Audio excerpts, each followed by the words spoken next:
When Professor Ehrlich first told me he wanted me to speak here at TED Talk, I knew it would be for one of two reasons.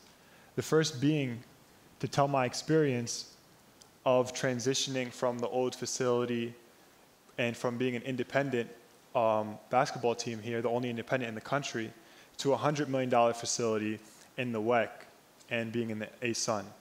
Or maybe the second reason being that he could get away without paying me since I'm a student athlete. I could use that joke because I don't have him this semester.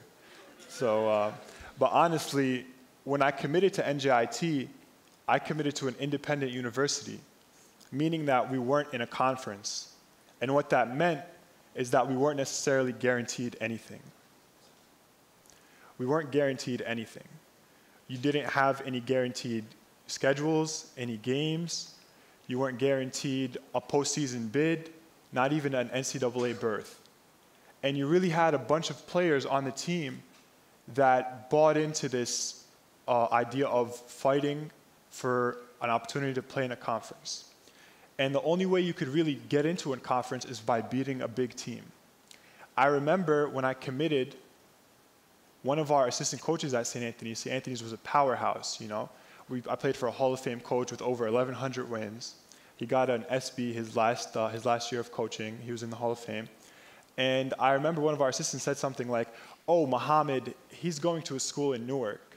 You know, most of our student athletes at St. Anthony's, they would go to schools like Kansas, UCLA, Kentucky, LSU, some of these bigger schools with big stadiums, with coaches that would get a lot of face time more than the players themselves, and a big budget.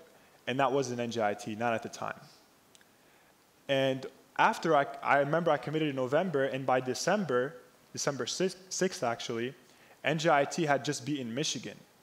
Michigan, the number 17 team in the country. Michigan, the team with McDonald's All-Americans. Michigan, the team, with a huge budget and not a school in Newark. And what that meant is that we were on the map. By my freshman year, we were in the Atlantic Sun Conference. We had the most Division I wins in school history. We finished second in our conference, and we had a great year. My next year, we opened up a $100 million facility here at NJIT, and the growth just took off from there.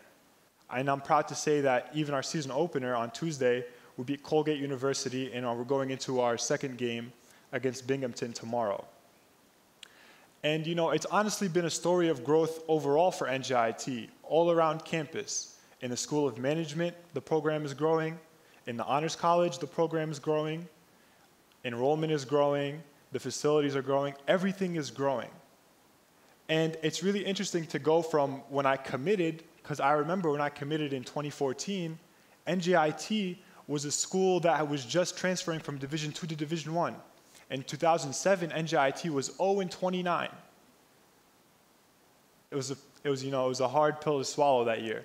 By 2014, we had 14 wins as an independent. We ended up fighting our way into the conference. We ended up fighting our way to the top. And as a school, we're not really just a school in Newark anymore. We're really one of the best schools in New Jersey. We're really one of the best schools in rankings, in facilities, in enrollment.